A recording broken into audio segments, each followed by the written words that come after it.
bergabung dengan tempat lain yaitu ada di Geraha BNPB untuk mengetahui bagaimana update terkini penanganan COVID-19 di tanah air. Kegiatan untuk mengendalikan sebaran COVID-19, maka kita juga harus bersama-sama dengan seluruh keluarga melaksanakan gerakan pemberantasan sarang nyamuk. Kita sudah memahami gerakan ini, mari kita terapkan di rumah kita masing-masing. Oleh karena itu, maka promosi kesehatan, edukasi kesehatan kepada seluruh masyarakat tidak hanya terfokus kepada kegiatan pemberantasan dan pengendalian COVID-19, tetapi mari kita hadapi bersama antisipasi terhadap kemungkinan meningkatnya kasus demam berdarah pada musim pancaroba ini. Oleh karena itu, bersama-sama secara sinergi, berbasis keluarga, kita jalankan dua-duanya. Insya Allah kita bisa tetap menjaga tetap sehat, agar kita tidak menjadi sakit, dan imunitas harus tetap lebih tinggi. Oleh karena itu, pola hidup bersih sehat menjadi kuncinya. Mari bersama-sama kita saling melindungi dan saling menjaga terkait dengan permasalahan ini. Kemudian berikutnya, kita harus mewaspadai betul bahwa yang sehat harus tetap sehat, yang sakit akan dirawat sampai dengan sembuh. Kita menjaga stamina kita, pastikan asupan gizi bisa kita penuhi. Oleh karena itu, jika saudara-saudara sekalian membutuhkan informasi yang benar terkait dengan COVID-19 atau terkait dengan hal yang lain, silakan beberapa portal resmi sudah kita terbitkan di covid19.go.id atau menghubungi hotline di 119 extension 9, ada WhatsApp COVID-19 di 0811 33 399 9000 atau Dialog Kemkes 1500567. Aplikasi-aplikasi online yang lainnya cukup banyak yang bisa diakses. Oleh karena itu harapan saya ini bisa memberikan informasi yang benar dan kemudian bisa dipahami serta dibagikan ke banyak orang. Kedua, progres yang sudah kita lakukan sampai dengan hari ini pertanggal sekarang, kita sudah melakukan pemeriksaan lebih dari 16.500 spesimen untuk pemeriksaan PCR. Dan sudah lebih 300 rumah sakit rujukan COVID-19 sudah ditentukan yang kemudian diawaki oleh lebih dari 35.000 dokter dan 42.000 tempat tidur. Lebih dari 700.000 APD sudah diadakan dan sudah didistribusikan. Sementara stok yang masih kita miliki untuk siap kita distribusikan lebih dari 300.000. Relawan medis, terima kasih, sudah lebih dari 18.000 yang mendaftar, baik relawan medis maupun non-medis, untuk secara bersinergi melaksanakan layanan rawatan bagi penderita COVID-19.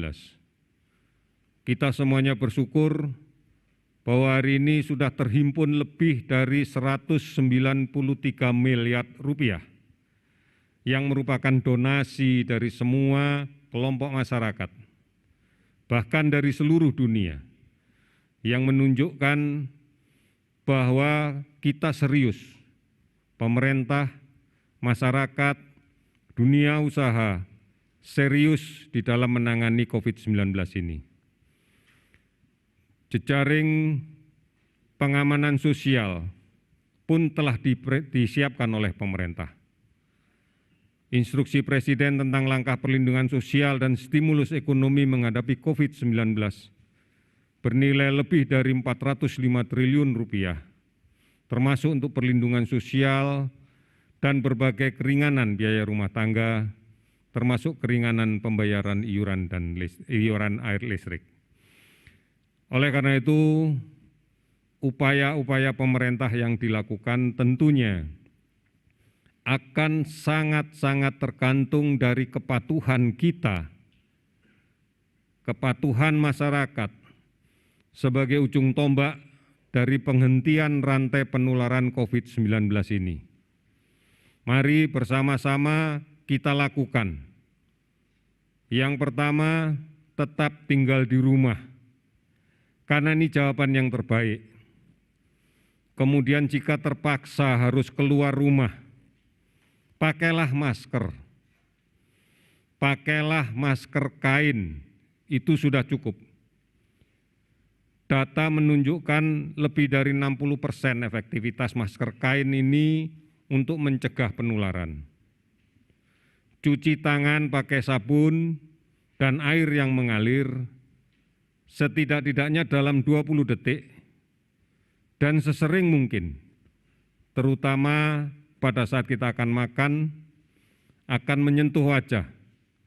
Karena ini salah satu rute penularan yang sering kali tidak disadari adalah cemaran tangan oleh virus dari droplet orang yang sakit yang mungkin tertinggal di barang-barang di sekitar kita. Jaga jarak pada saat akan berkomunikasi dengan siapapun, setidak-tidaknya 2 meter. Jaga jarak fisik, setidak-tidaknya 2 meter. Ini menjadi kunci keberhasilannya. Saudara-saudara, dari kesemuanya itu, risiko akan bisa kita kendalikan kalau kita lebih banyak berada di rumah. Kita lebih aman berada di rumah.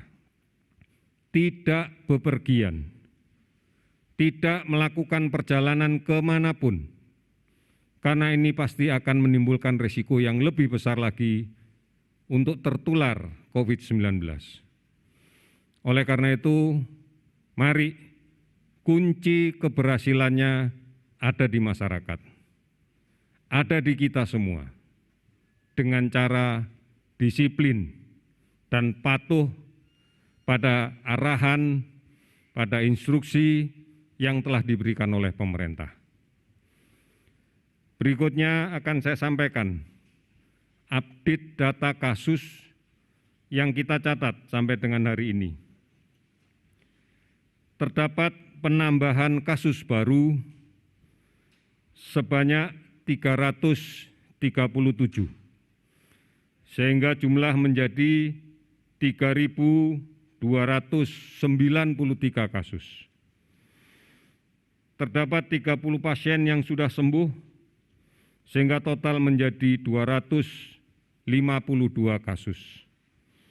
Terdapat 40 kasus pasien yang meninggal dari konfirmasi COVID positif, sehingga menjadi 280 orang. Gambaran ini sangat menyedihkan untuk kita karena kita tahu bahwa penularan di luar masih terus berlangsung. Data yang kita himpun hari ini itu adalah kurang lebih menggambarkan kondisi masyarakat kita di seminggu yang lalu.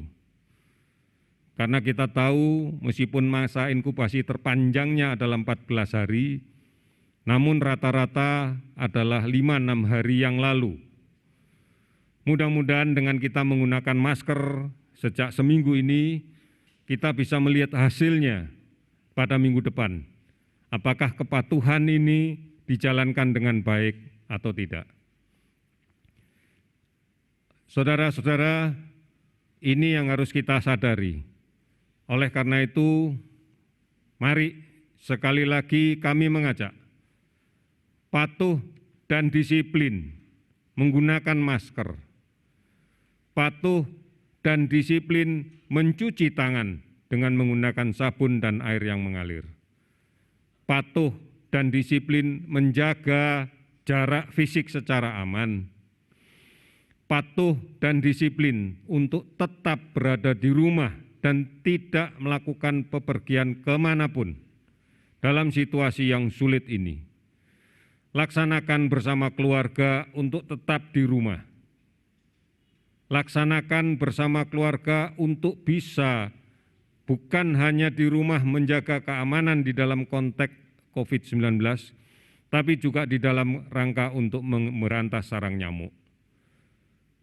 Jadilah pahlawan untuk bisa melindungi diri Anda sendiri, melindungi keluarga Anda, melindungi orang-orang di sekitar kita, melindungi orang-orang tua dengan penyakit-penyakit penyerta. Lindungi kampung halaman kita, lindungi bangsa kita. Kami yakin kita pasti bisa. Kepatuhan inilah yang menjadi gambaran kesungguhan kita bersama. Kepatuhan inilah yang menjadi modal utama untuk kita bisa mengendalikan penyakit ini. Indonesia pasti bisa. Terima kasih, selamat sore.